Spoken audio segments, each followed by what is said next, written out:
Vous êtes de plus en plus nombreux à nous suivre et à participer à l'évolution de la chaîne Afrique N24, et sincèrement nous tenions à vous en remercier. Nous lisons tous vos commentaires qui enrichissent le débat et vraiment nous vous demandons de nous soutenir, en aimant les vidéos pour une large diffusion, et pour continuer à avoir une ligne éditoriale indépendante, et vous proposer de nouvelles émissions toujours de plus en plus enrichissantes. Ne restons pas passifs, soyons actifs. Merci et à bientôt. Bonjour l'Afrique, bonjour le Togo, bonjour les amis. Depuis quelque temps, je reçois une série de questionnaires et la question qui revient le plus est celle-ci. Pourquoi Faure n'arrive-t-il pas à former un gouvernement? D'emblée, je vous dirai que ce n'est pas facile à un voleur d'écouler parfois le butin volé. Je reprends.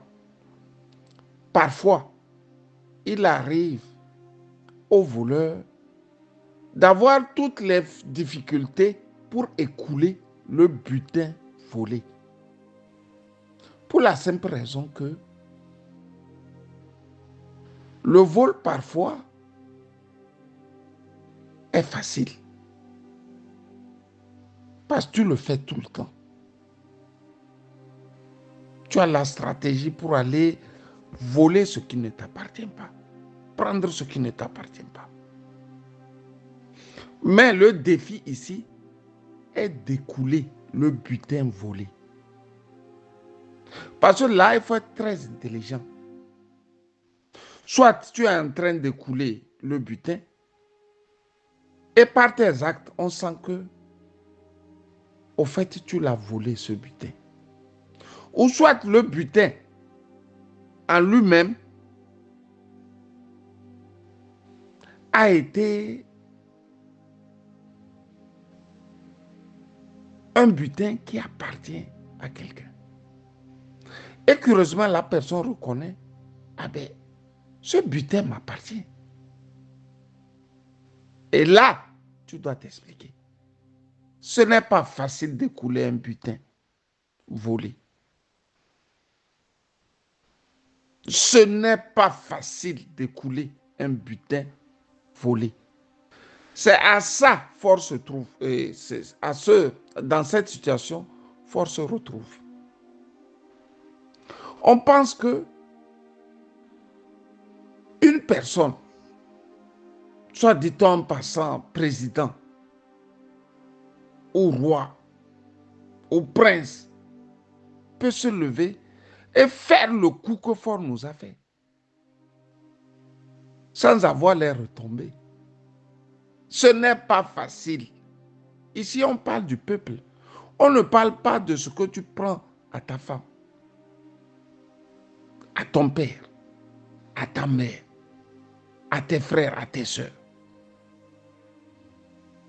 La constitution d'un peuple,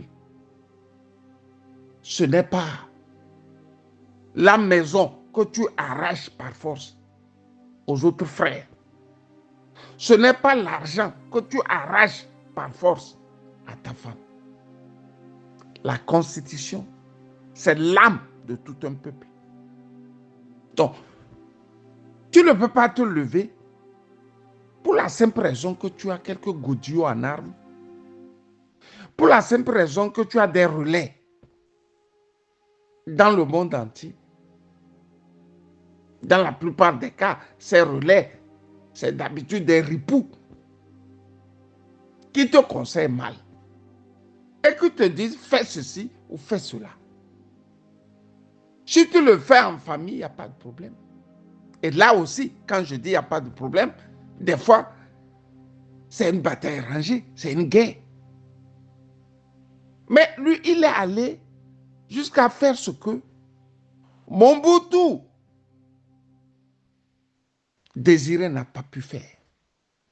Ce que Iyadema, Étienne Gnassingbé, n'a pas pu faire. Ce que tous les tyrans que nous avons connus en Afrique, tous les dictateurs que nous avons connus, n'ont jamais pu faire. C'est-à-dire se lever et changer pratiquement le modèle d'une constitution. Il faut être fort, Nyasingbe, pour atteindre ces strates dans le grand banditisme d'État. Tu te lèves, en moins de 2 semaines, tu imposes à un peuple un régime. Un régime parlementaire à côté du régime que le peuple là s'est choisi. Il faut être fort, Nyasingbe, pour le faire. Et cela démontre de la nature même du personnage. On nous l'a présenté comme quelqu'un qui ne parlait pas. Fort ne parle pas parce qu'il ne peut pas parler. Il ne parle pas parce qu'il n'a pas confiance en lui-même.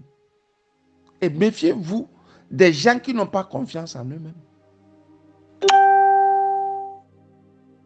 Quand quelqu'un n'a pas confiance en lui-même, il prend des décisions très, très dangereuses. Et c'est à ça que nous sommes. Ici, il faut remercier le peuple togolais pour sa résilience. Sous d'autres cieux-là, il nous aurait créé une guerre civile. Il aurait encore poussé le peuple à faire ce que le monde entier a vu en 2005. Mais la résilience du peuple togolais lui donne l'impression que c'est un peuple con, c'est un peuple bête.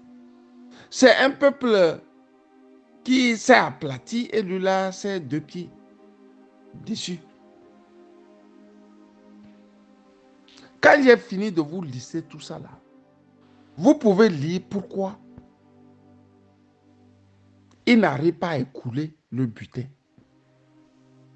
Quand tu voles là, il faut le revendre.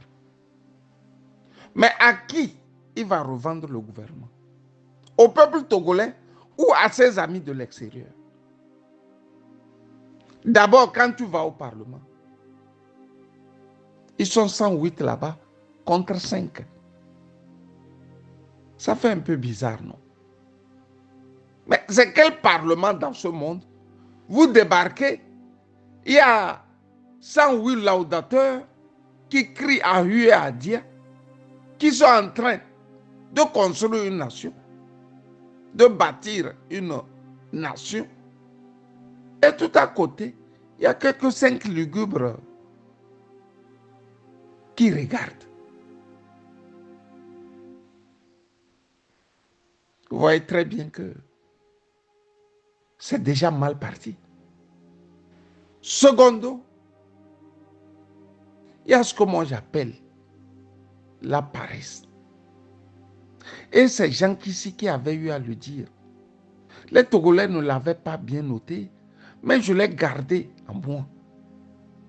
La paresse, elle est d'abord physique au Togo et ensuite intellectuelle. La paresse qui caractérise le gouvernement togolais est crasse. Ce n'est pas des gens qui se gênent à réfléchir. C'est pour ça, quand on nomme quelqu'un là, la première des choses, il ne commence pas à piller la République. Parce qu'il se dit que maintenant ou jamais. C'est pour ça, une fois nommé, leurs conditions de vie changent. Ils deviennent même riches et insolents. C'est la paresse intellectuelle qui fait ça. C'est-à-dire qu'il ne veut plus réfléchir. Il veut seulement voler, voler, voler, voler. C'est pour ça que quand vous allez au Togo, vous avez les quartiers Bodjona, les quartiers quoi. Les quartiers des ministres, c'est les quartiers les plus beaux. Mais un ministre, c'est un salarié, non, au fait. S'il est salarié, expliquez-moi comment lui, il devient subitement riche. On lui dit de servir. Lui, une fois déjà au ministère, il commence par se servir. On dit, viens servir le peuple. Lui, il vient et commence par se servir. Le plus hideux dans tout ça là est qu'il ne s'arrête plus de se servir.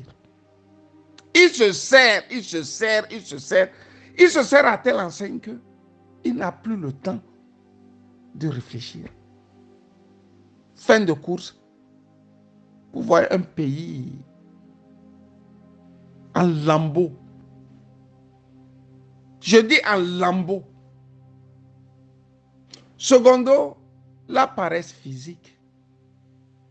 Vous n'avez pas remarqué que une fois qu'ils deviennent des ministres, c'est le climatiseur qui devient la référence.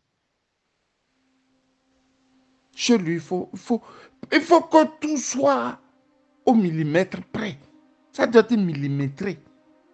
L'air là qu'il doit respirer doit être millimétré. Il a horreur de la chaleur. Il sait qu'il n'a pas construit des routes. Il veut toujours être dans la voiture. Là, il faut marcher là, aller là. Lui, il est dans la voiture. Vous ne remarquez pas que une fois qu'ils sont élus, vous ne les voyez plus marcher dans le quartier. Non. Quand vous êtes en Europe, si vous êtes dans le même quartier qu'un ministre, vous le voyez faire le sport. Qu'un maire, chaque jour, moi, je vois le maire courir devant ma porte ici. Vous voyez? Ils sont toujours en mouvement. Ils sont dans la population. Chez nous, quand ils sont nommés là, si c'est la femme, c'est en ce moment elle devient claire.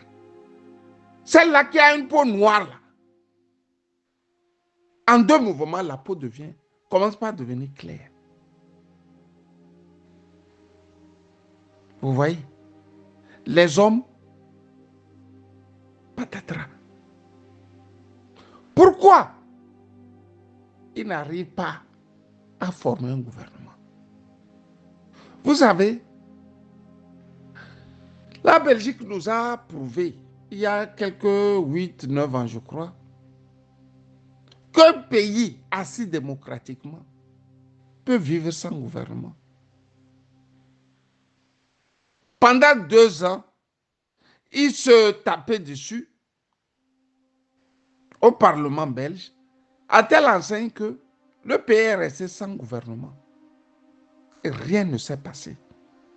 Parce que toutes les structures étaient là. Toutes les structures étaient là. Ce n'est pas parce qu'il n'y a pas le gouvernement que toi, tu vas commencer par voler. Si tu commences par voler, il y aura les audits. Et ça va te rattraper.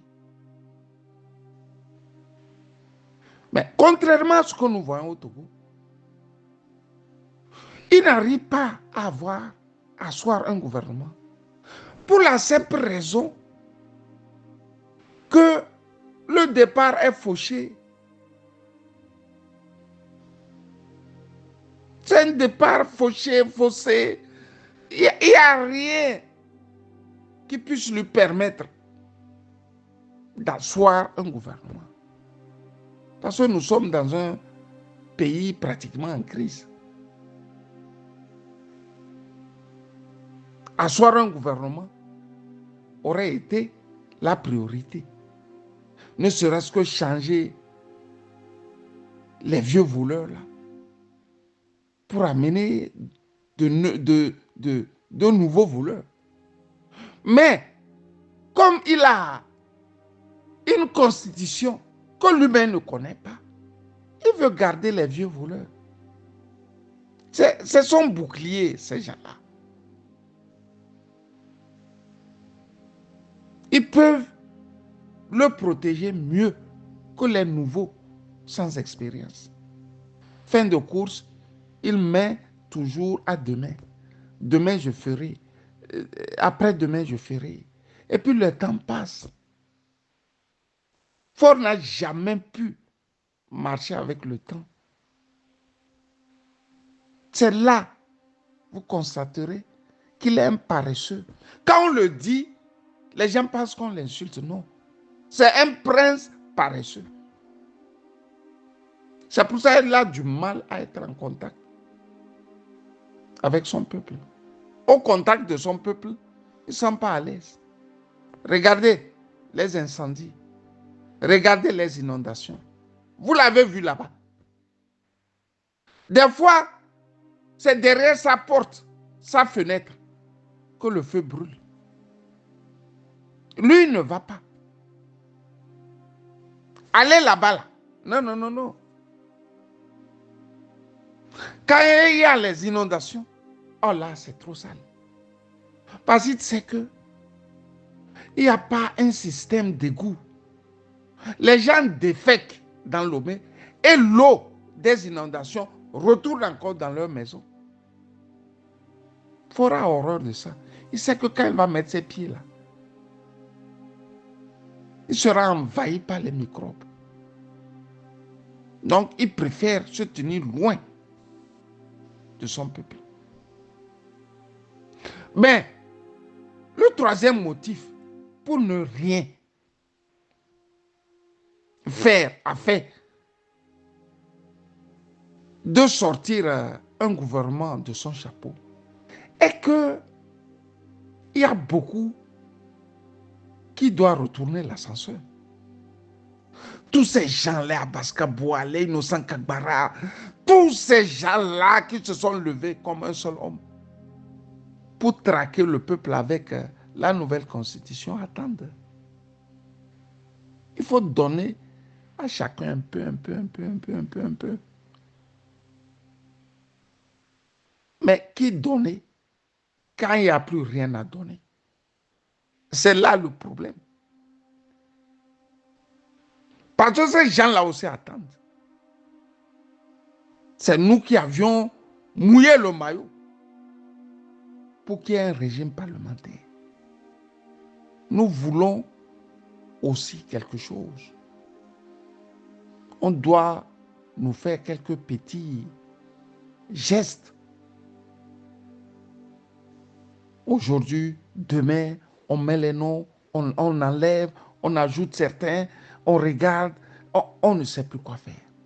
Fin de course, c'est demain on va faire, c'est le lendemain on va faire, c'est le surlendemain on va faire. Et le temps passe.